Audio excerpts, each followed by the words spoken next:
আল্লাহ রাব্বুল আলামিন আমাদেরকে দুনিয়ার মধ্যে পাঠায় দিয়েছেন, কিন্তু এরকম এক সময় আসবে যেই সময় আমরা দুনিয়ার মধ্যে থাকব না।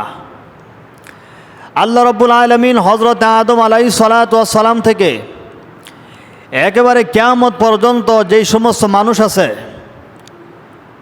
হয়তো মানুষ মুসলমান, হয়তো খ্রিস্টান, হয়তো বৌদ্ধ নাসারা, সমস্ত মানুষদেরকে মহান আল্লাহ রাব্বুল আলামিন একদিন এক জায়গার মধ্যে আল্লাহ রাব্বুল আলামিন দাঁড় করায় দিবেন, যেই দিনের নাম হলো ইয়াউমুল হাসর, অর্থাৎ হাসরের দিন। এই হাসরের দিন, হাসরের মাঠ মহান আল্লাহ রাব্বুল আলামিন এই দুনিয়ার মধ্যে কায়েম করবেন। মুহাদ্দিসিনে কেরাম বলেন যে হাসরের মাঠ কিন্তু বর্তমান যে পৃথিবী, এই পৃথিবীর বাহিরে হবে না। বর্তমান আমাদের যে দেশ আছে, বিভিন্ন দেশ আছে, বর্তমান যে পৃথিবীর মধ্যে মানুষ চলাচল করে, এই দেশের মধ্যে, পৃথিবীর মধ্যেই কিন্তু মহান আল্লাহ রাব্বুল আলামিন হাসরের মাঠকে কায়েম করবেন।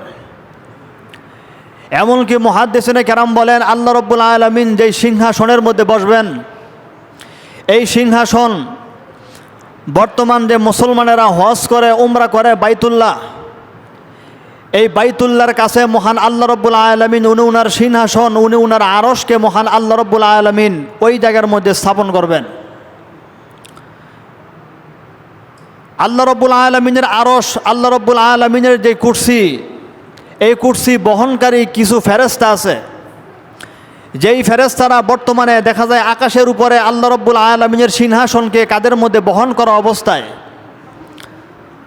আর যখন নাকি মহান আল্লাহ রাব্বুল আলামিন হাসরের মাঠ কায়েম করবে, তখন ওই সমস্ত ফেরেশতারা আল্লাহ রাব্বুল আলামিনের এই চেয়ারকে, আল্লাহ রাব্বুল আলামিনের সিংহাসনকে বর্তমান যে বাইতুল্লাহ, বাইতুল্লাহর চক্করের কাছে আল্লাহ রাব্বুল আলামিন ওই জায়গায় প্রতিষ্ঠা করবেন। বলেন সুবহানাল্লাহ। আর বর্তমান যেই জমিন আছে, এই জমিনের মধ্যেই আল্লাহ রাব্বুল আলামিন কিন্তু হাসরের মাঠ কিন্তু কায়েম করবে। কিন্তু তাফসীরকারকরা বলেন বর্তমানে আমাদের যেই জমি আছে, মাঠ আছে, এটা তো মাটির তৈরি, কিন্তু ওই দিন মহান আল্লাহ রাব্বুল আলামিন হাসরের মাঠ কায়েম করবে, ওই দিন কিন্তু জমিন আর মাটি থাকবে না। মুহাদ্দিসিনে কেরাম বলেন আল্লাহ রাব্বুল আলামিন এই জমিনটাকে আল্লাহ রাব্বুল আলামিন তামা বানায় দিবেন অথবা রূপা বানায় দিবেন।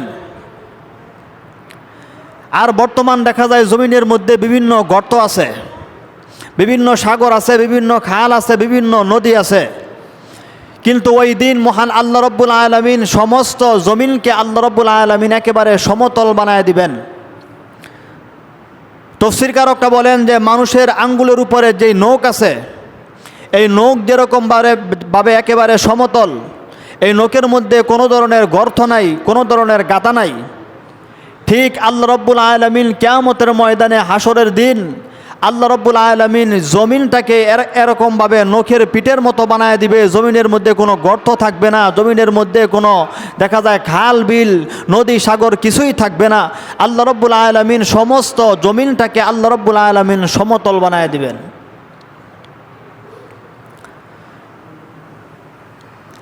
এমনকি মুহাদ্দিসিনে কেরাম বলেন বর্তমান যে সূর্য দেখা যায় পৃথিবী থেকে অনেক অনেক অনেক দূরে, ওই দিন মহান আল্লাহ রাব্বুল আলামিন মানুষের একেবারে মাথার, কিছু কিছু মুহাদ্দিসিনে কেরাম বলেন মানুষে যে চোখের মধ্যে সুরমা দেয়, এই সুরমা দেয়, যে সুরমার মধ্যে একটা সুরমা দানি আছে এরকম চিকুন, যেটা লাগায় সুরমা দেয়। কিছু কিছু মুহাদ্দিসিনে কেরাম বলেন যে মাথা থেকে এই সূর্যের দূরত্ব থাকবে সুরমা দানির মতন, একেবারে অল্প একটু। আর কিছু কিছু মুহাদ্দিসিনে কেরাম বলেন যে না না, সুরমা দানির মতো না, যে মাথা থেকে সূর্যের দূরত্ব থাকবে হাদাত, আল্লাহ রাব্বুল আলামিন ফিট করে দিবে। এমতো অবস্থায় হযরতে আদম আলাইহিস সালাতু ওয়াস সালাম থেকে একেবারে বিশ্বনবী সাল্লাল্লাহু আলাইহি ওয়াসাল্লাম পর্যন্ত সমস্ত উম্মতরা ওই হাসরের ময়দানের মধ্যে হযরতে ইসরাফিল আলাইহিস সালাতু ওয়াস সালাম যখন নাকি ফু দিবে, আল্লাহ রাব্বুল আলামিন কোরআনের মধ্যে বলেন কুল্লু মান আলাইহা ফান,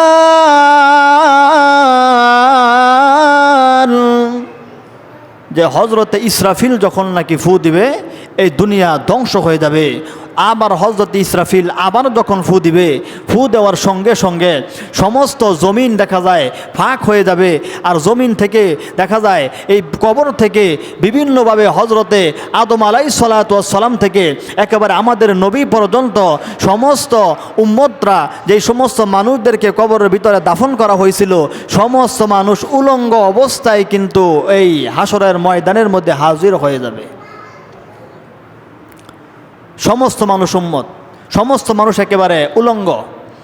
এই জন্য আম্মাজান আয়েশা সিদ্দিকা রাদিয়াল্লাহু আনহা তিনি বিশ্বনবী সাল্লাল্লাহু আলাইহি সাল্লামকে একদিন জিজ্ঞাসা করেন যে ইয়া রাসূলুল্লাহ, ইয়া হাবিবাল্লাহ, যে হাসরের ময়দানের মধ্যে সমস্ত মানুষ উলঙ্গ থাকবে, নবী গো আমি আয়েশাও কি উলঙ্গ থাকবো? রাসূল বলে হ্যাঁ।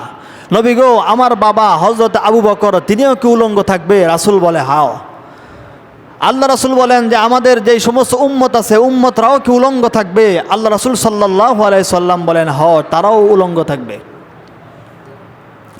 আম্মা জান আয়েশা সিদ্দিকা রাদিয়াল্লাহু আনহা চোখের পানি ছেড়ে দিয়া কাঁদলে আর ডাক দিয়া বলে আল্লাহর নবী গো, হাসরের ময়দানের মধ্যে হযরত আদম আলাইহিসসালাতু ওয়াসসালাম থেকে একেবারে কিয়ামত পর্যন্ত সমস্ত আম্বিয়া কেরাম কিন্তু হাসরের ময়দানে উপস্থিত, এমনকি সমস্ত নবীদের উম্মত তারাও কিন্তু উপস্থিত। এরকম একটা অবস্থা আমি আয়েশা সিদ্দিকা রাদিয়াল্লাহু আনহা আমিও কি উলঙ্গ থাকবো নে? আল্লাহ নবী বলে হ্যাঁ, তুমিও কিন্তু উলঙ্গ থাকবে। হযরতে আয়েশা বলে আল্লাহর নবী গো, আমার আব্বা হযরতে আবু বকর সিদ্দিক রাদিয়াল্লাহু আন তিনিও কি উলঙ্গ থাকবেন? আল্লাহর নবী বলে হ্যাঁ, তিনিও কিন্তু উলঙ্গ থাকবে। আম্মা জান আয়েশা বলে ইয়া রাসূলুল্লাহ, ইয়া হাবিবাল্লাহ, আমাদের সন্তান হযরতে ফাতেমা রাদিয়াল্লাহু আনহা তিনিও কি উলঙ্গ থাকবেন?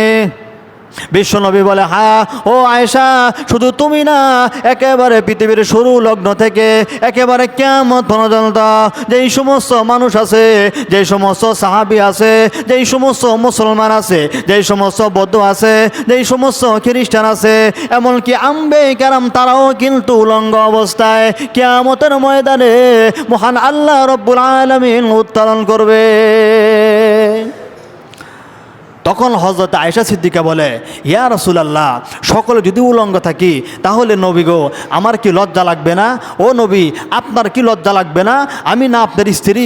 নবী গো আমাকেও যদি উলঙ্গ অবস্থায় আল্লাহ রাব্বুল আলামিন কিয়ামতের ময়দানে দাঁড় করায় দেয়, ওই জায়গার মধ্যে তো আপনি নবীও থাকবেন। নবী গো আপনার কি লজ্জা লাগবে না? আমাদের কি লজ্জা লাগবে না? উলঙ্গ অবস্থায় যেখানে লক্ষ লক্ষ কোটি কোটি মানুষ, এই মানুষের সামনে নবী গো আপনার স্ত্রী হইয়া আমিও উলঙ্গ থাকবো, এটা কি লজ্জা লাগবে না? তখন হযরতে বিশ্বনবী সাল্লাল্লাহু আলাইহি সাল্লাম বলেন ও আয়েশা, কান খুলে শুনে রাখো, ওই দিন মানুষের এরকম একটা অবস্থা হবে, মানুষের হাত হাত উপরে আল্লাহ রাব্বুল আলামিন সূর্য ফিট করে দিছেন আর নিচের জমিনকে আল্লাহ রাব্বুল আলামিন তামা বানায় দিছেন। এরকম একটা ভয়াবহ অবস্থার মধ্যে মানুষ যে হা করে উপরের দিকে তাকায় থাকবে, হা করে উপরের দিকে তাকায় থাকবে, আর মানুষ বলবে যে ইয়া নাফসি, ইয়া নাফসি, আয় আল্লাহ তুমি আমারে বাঁচাও, আল্লাহ তুমি বিচার শুরু করো। এরকম একটা অবস্থার মধ্যে মানুষ কেবলমাত্র উপরের দিকে তাকায় থাকবে, কার শরীরের মধ্যে কাপড় আছে না নাই এই দিকে মানুষের খেয়ালই থাকবে না। এখন আম্মা জান আয়েশা বলে ইয়া রাসূলুল্লাহ, আপনি কি উলঙ্গ থাকবেননি? তখন আল্লাহ রাসূল সাল্লাল্লাহু আলাইহি সাল্লাম বলে যে না, আমি উলঙ্গ থাকবো না। আল্লাহ রাব্বুল আলামিন যখন নাকি আমাকে আমার এই রওজা থেকে বাইর করবে, তখন আমাকে কাপড় পরিধান করাই কিন্তু বের হবে। আল্লাহ রাসূল বলেন আমাকে আল্লাহ রাব্বুল আলামিন ওই দিন জান্নাতি দুইটা পোশাক দান করবে, একটা হলো একটা লুঙ্গি দিবে আর একটা হলো একটা পাঞ্জাবি দিবে। জান্নাতি পোশাক, এই লুঙ্গি এবং পাঞ্জাবি পরেই কিন্তু আমি বিশ্বনবী সাল্লাল্লাহু আলাইহি ওয়াসাল্লাম কিয়ামতের ময়দানে আল্লাহ রাব্বুল আলামিন আমাকে উঠাবে।